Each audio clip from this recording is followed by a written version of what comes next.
Hello to everybody. I'm Erica Brown, wife, mom, nurse practitioner, and health coach. And I am trying to walk you through the book that goes with our health journey. And that book is Dr. A's Habits of Health. You can get this on the website or I'm sure any other place that you buy your books normally. If you're interested, it is a great book. And if you need help finding it, let me know or your coach and we'll point you in the right direction. But today we're going to go over chapter 1, 2. And this is titled The Creation of Optimal Health and Well-Being. I have a lot of notes because there's a lot of good information. So excuse me if I look down and read and reference them here and there. But Dr. A starts out with a question. If you had the choice to thrive in your health and life, would you take it? I'm not asking if you think you can do it. I'm only asking if it's important to you. So if you had the choice to thrive in your health and life, would you take it? Because you do have a choice. That's the good news. There are choices, and this program is one of those choices in life to try and improve your health so that you thrive, okay? He starts out by talking about something called entropy. And entropy is defined in the book as a lack of order or predictability. I looked up another definition which said gradual decline. And in relation to health and wellness, that made a lot of sense to me. A gradual decline of our health over time. When we're born, most of us are born in a pristine condition, and as we go through life and age, it kind of, starts to teeter off as we get older. So combating the entropy to slow it down is really our goal here, because in our society right now, in the lifestyle, we are on the fast track to decline, okay? If you think about it, we got new carpet in our house last week. It's beautiful, and there's no stains, and there's no rips or tears.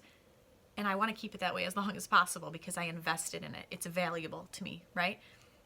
However, we have 4 children and 2 dogs, so I know that it will not stay this quality forever. But my goal is to combat the entropy of the carpet as long as possible because it's an investment, right? And it's nice, and I want it to stay nice. We need to treat our bodies the same way, but we don't, right? We think, this time won't matter, or just one, pop, just one ice cream cone, just one burger. The problem is we always have a lot more than one as time goes on. We've made these small habits that we try to poo-poo away, and they've led us to where we're at right now. So our goal is to combat entropy by trying to slow it down with lifestyle changes, environment changes, the people we're around. All these things influence our health. Other influencers are, our families, our parents, our kids, our spouses, teachers, coaches, pastors, Sunday school teachers. All of these things influence us, or the lack thereof also influence our lives. Other influences we have in our lives are our values, our beliefs, the education that we have, our socioeconomic status, our access to healthcare, our education, all of that good stuff affects our life. It influences us. So learning to review all of our influences and how they make us view our world, they influence how we interact within our world and what we view as normal. So the things that we were taught as young kids were probably different than the house next door to us. And as we grow older, you start to see those differences as you meet people from different parts of the world or, different backgrounds. And learning to change the habits that we've learned is difficult. So our goal is to try to review our habits and our influences and then unlearn behaviors that are not healthy for us. And so Dr. A moves on to the next section, and that he talks about something called a non-sick state versus health. A lot of people believe that they are healthy when in fact they're in a non-sick state.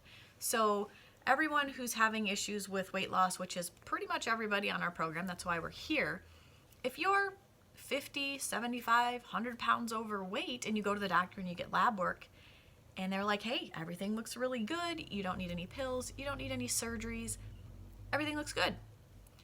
A lot of people equate that state with being healthy. All right? They are 2 different things. Just because right now where you're at, you don't need a pill or a surgery or a fix because you don't have an actual diagnosis, that does not mean you're healthy. So they're not mutually exclusive things. And I don't want you to live under false pretenses thinking everything looked really good at the doctor, I'm great. When if you're struggling with obesity, it will eventually lead to a disease process. You being in a non-sick state and then not trying to change that trajectory will head you towards disease, okay? So they're very different. I want you to thrive and live in optimal health, not just a non-sick state. That should be your goal. I don't want you to wait on your doctor to diagnose you. I don't want you to wait on a pill to be a quick fix because it's not there. I want you to think about this metaphor, and I forget where I heard this, but if there's people who have fallen in the river, and down the river there's people rescuing them, trying to pull them out of the water, doctors, nurses, right? We're all trying to fix you and pull you out, rescue you from these things. At some point, someone needs to go down to the other end of the river and see why people are falling in. What's causing them to fall in? All right, that's what Dr. A did with this program. He's saying, let's go back here and look and see why people are falling in and try to prevent them falling in so we don't have to rescue as many people. All right, so what's causing you to fall in the river? That's what we're asking you today. Ask yourself these things. Is your health improving every day? Because if it's not improving, what is it doing? Are your habits creating energy or draining your battery? And this can be habits, it could be your environment, it could be the people you're around. That's kind of a vulnerable place, right? Is someone draining you? Are you draining yourself? What are you doing? Are you already in a non-sick or sick state? The answers to those questions are going to tell you if you're headed towards optimal health or a disease process, right? The good news is we can turn that around. To some extent, we can turn that around with habit changes.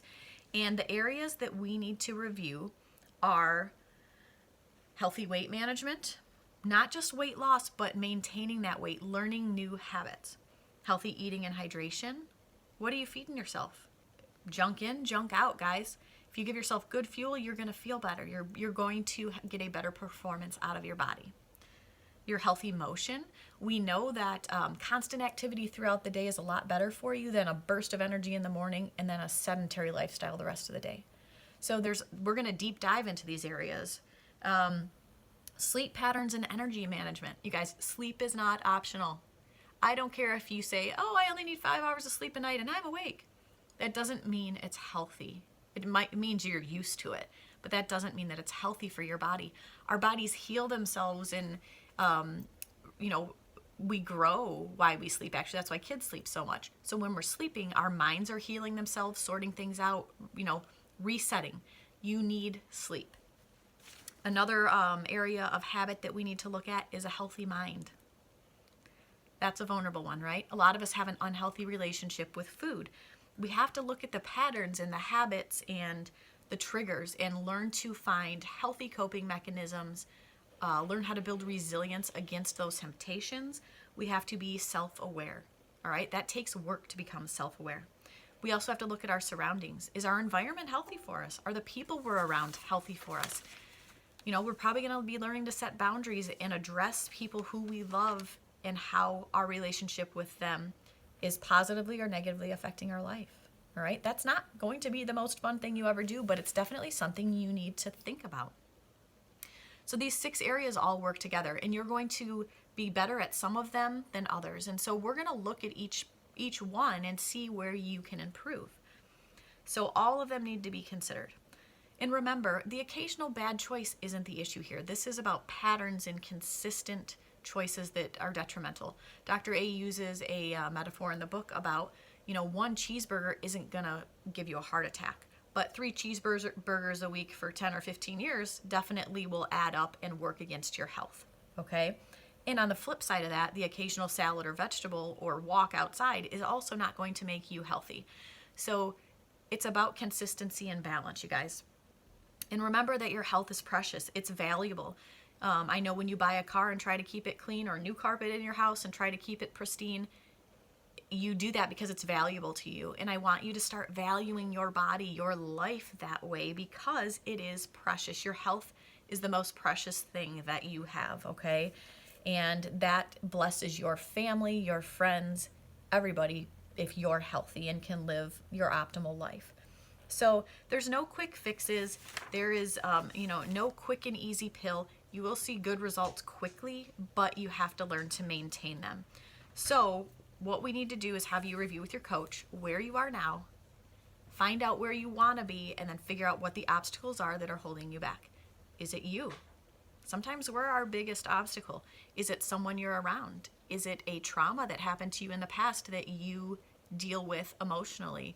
Is it, a coping skill that you use, so you just use junk food to fill that void? That's what a lot of people do. You're not alone. So talking to your coach and identifying those things is what you need to do. That's why we're here to support you. So we want you to be proactive, not reactive, and utilize us for the knowledge and the support so that we can help you get to your optimal health. I'll see you on chapter 1-3.